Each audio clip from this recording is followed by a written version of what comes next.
अस्सलाम वालेकुम 10 क्लास। क्या हाल चाल है बेटे आप लोगों के। उम्मीद है बेटा आप सब खैर खैरियत से होंगे। बेटा आज हम बायोलॉजी पढ़ेंगे। लेक्चर नंबर हमारा 9 है। चैप्टर नंबर 2 हमने स्टार्ट किया था होम्योस्टैसिस, और लास्ट टाइम हमने किया था होम्योस्टैसिस इन प्लांट हमने स्टार्ट किया था। आज उसी को हम कंटिन्यू करेंगे और नेक्स्ट टॉपिक की तरफ बढ़ेंगे। होम्योस्टैसिस इन प्लांट्स के अंदर वो है रिमूवल ऑफ एक्स्ट्रा वाटर, कि प्लांट कैसे अपने अंदर मौजूद एक्स्ट्रा वाटर को अपनी बॉडी से बाहर निकालते हैं। तो बुक्स ओपन कर लें बेटा ताकि हम अपना आज का टॉपिक स्टार्ट कर सकें। उम्मीद है बेटे आप लोगों ने अपनी बुक्स ओपन कर ली होगी। तो स्टार्ट करते हैं आज का टॉपिक। देखें लिखा हुआ है we know that plant obtain water from soil and it is also produced in the body during cellular respiration। कहता है कि जो हमारे पास प्लांट्स हैं वो पानी को मिट्टी से हासिल करते हैं, और जब वो सांस लेते हैं सेलुलर रेस्पिरेशन करते हैं तो उसके दौरान भी वाटर बनता है। Plant store large amount of water in their cells for turgidity. Plant जो है वो टर्जिडिटी के लिए बहुत सारा पानी अपने सेल्स के अंदर स्टोर करके रखते हैं। Extra water is remove from the body by transpiration. कहता है जो एक्स्ट्रा पानी होता है वो ट्रांसपायरेशन के जरिए बॉडी से बाहर निकाल दिया जाता है। अब ट्रांसपायरेशन क्या होती है बेटा। ट्रांसपायरेशन हम कहते हैं एवोपोरेशन ऑफ वाटर या removal of water from stomata present in the leaf. जो स्टोमेटा मौजूद हैं प्लांट के लीव्स के अंदर, उससे जो पानी बाहर निकलता है उसको हम क्या कहते हैं, ट्रांसपायरेशन। अब लेकिन ट्रांसपायरेशन आपको पता है ये दिन के टाइम पॉसिबल है, रात के टाइम पॉसिबल नहीं है। तो देखें at night transpiration usually does not occur because most of plants have their stomata close. तो कहता है रात के टाइम ट्रांसपायरेशन पॉसिबल नहीं होती क्योंकि ज़्यादातर प्लांट्स के जो स्टोमेटा हैं वो रात को अक्सर क्या होते हैं, बंद होते हैं। If there is a high water content in soil water enters the roots and is accumulated in xylem vessels. कहता है अगर जो आपकी मिट्टी है उसके अंदर ज़्यादा पानी होगा तो क्या होगा, पानी एंटर होगा रूट्स के अंदर, और जो उसके अंदर जाइलम मौजूद है वहाँ पे क्या हो जाएगा, जमा हो जाएगा। Some plants such as grasses force this water through special pores present at the leaf tips or edges from the drops. The appearance of drops of water on the tips of edges of leaves is called guttation। कहता है कुछ plants जैसे grasses की हम बात कर लें उनमें एक स्पेशल फिनोमिना मौजूद है। वो उसमें क्या होता है कि जो एक्स्ट्रा पानी हमारे के जाइलम में आता है तो वो अपने लीव्स में जमा करती हैं और अपने लीव्स के टिप्स से इस तरह के ड्रॉप्स बना के उसको बाहर निकाल देती हैं। उस चीज़ को हम कहते हैं गुटेशन। अब याद रखें आपने गुटेशन को जो है वो कंफ्यूज नहीं करना, इसको मिक्स नहीं करना ड्यू से। गुटेशन क्या है, जो एक्स्ट्रा वाटर प्लांट के अंदर मौजूद है, प्लांट उसको बाहर निकाल रहा है, उसको हम गुटेशन कह रहे हैं। वो कैसे निकाल रहा है बाहर, in the form of small drops from there leaves. ठीक हो गया। लेकिन ड्यू क्या होती है बेटा, ड्यू जो हमारे इन्वायरमेंट के अंदर पानी मौजूद होता है वो इन्वायरमेंट के अंदर मौजूद पानी कंडेंस होके हमारे प्लांट्स के पत्तों के ऊपर गिरता है। ठीक है, तो उसको हम ड्यू कहते हैं। तो ड्यू और गुटेशन अलग है। तो ये आपने डेफिनेशन कर लेनी है गुटेशन की।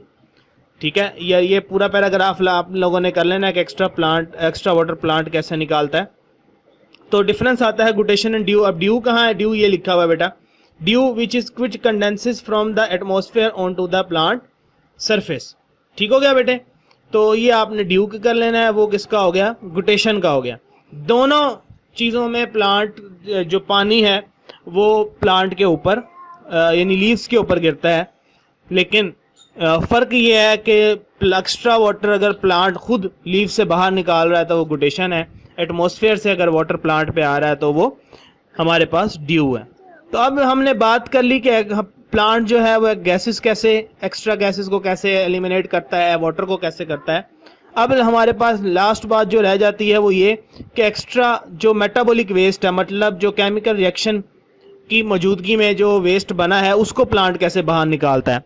अब हम ह्यूमन बींग्स के अंदर तो हमारे अंदर तो एक्सक्रीशन के लिए एक्सक्रीटरी सिस्टम मौजूद है। ठीक है, हम यूरिनेशन करते हैं, हम स्टूल पास करते हैं और एक्स्ट्रा वेस्ट को बाहर निकालते हैं। लेकिन प्लांट्स में कोई ऐसा सिस्टम मौजूद नहीं है। तो हमने ये देखते हैं कि प्लांट किस तरह से उन वेस्ट मटेरियल को, उन टॉक्सिक वेस्ट को कैसे अपनी बॉडी से बाहर निकालते हैं। तो स्टार्ट करते हैं। देखें लिखा हुआ है plant deposit many metabolic waste in their bodies as harmless insoluble metals. कहता है प्लांट्स क्या करते हैं, जो मेटाबॉलिक वेस्ट होता है उसको हार्मलेस इनसोल्युबल मटेरियल में कन्वर्ट करके अपनी बॉडी में स्टोर कर लेते हैं। फॉर एग्जांपल उसकी एग्जांपल देता है, कहता है calcium oxalate is deposited in the form of crystals in the leaves and stems of many plants, for example in tomato. अगर आप टोमेटो को काटें और उसके अंदर जो आपको बीज नजर आते हैं सफ़ेद सफ़ेद से बीज, वो बेसिकली बीज नहीं होते, वो कैल्शियम ऑक्सैलेट होता है। जो टमाटर के प्लांट में एक्स्ट्रा वेस्ट होता है उसका वो कैल्शियम ऑक्सैलेट की फॉर्म में उसके अंदर स्टोर कर लेता है। और यही ये देखें, ये आपको कैल्शियम ऑक्सैलेट दिखाया हुआ है, और यही कैल्शियम ऑक्सैलेट याद रखें कि किडनी स्टोन्स भी कॉज करता है। तो इसलिए टमाटर जो है वो ज़्यादा कच्चे नहीं खाने चाहिए। और ग्रीन लीफी वेजिटेबल्स जितनी भी हैं उनके अंदर भी कैल्शियम ऑक्सैलेट होता है।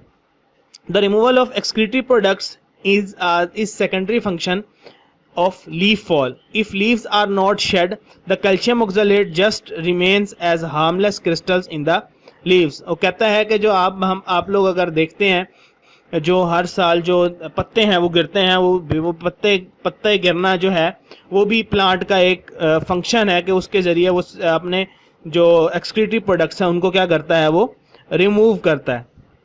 In trees, when shed leaves yearly, the excretory products are removed from the body during leaf fall.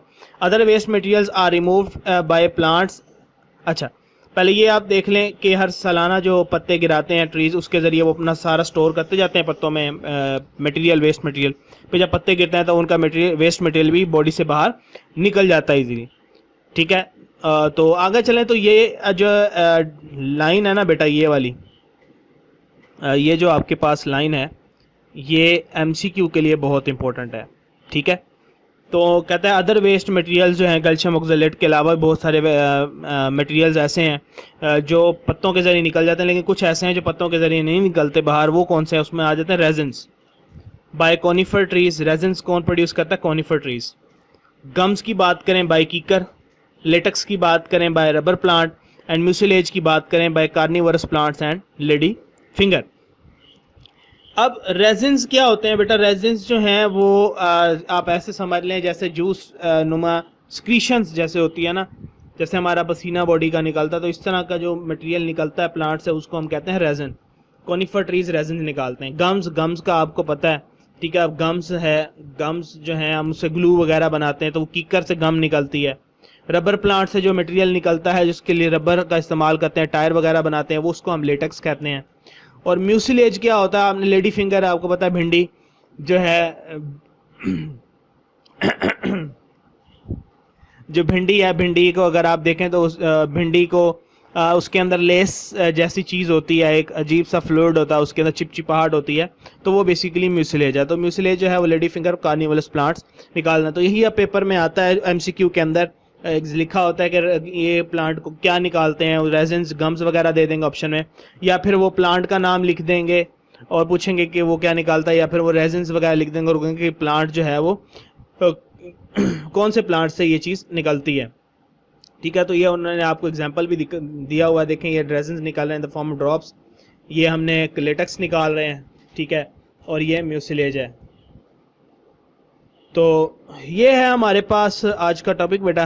तो इंशाल्लाह जो हमारा लेक्चर नंबर 10 होगा उसमें हम अपना लॉन्ग क्वेश्चन स्टार्ट करेंगे इस चैप्टर का, ऑस्मोटिक एडजस्टमेंट इन प्लांट्स। तो हम पढ़ेंगे कि प्लांट्स जो हैं वो किस तरह से वाटर को बाहर निकालते हैं और डिफरेंट वाटर वाले इन्वायरमेंट में कैसे सर्वाइव करते हैं। ठीक है, तो वो हम पढ़ेंगे। इसमें हमारे पास मुख्तलिफ टाइप्स हैं प्लांट्स की, तो उनको हम डिस्कस करेंगे। अपना ख्याल रखिएगा बेटे। अल्लाह हाफिज़।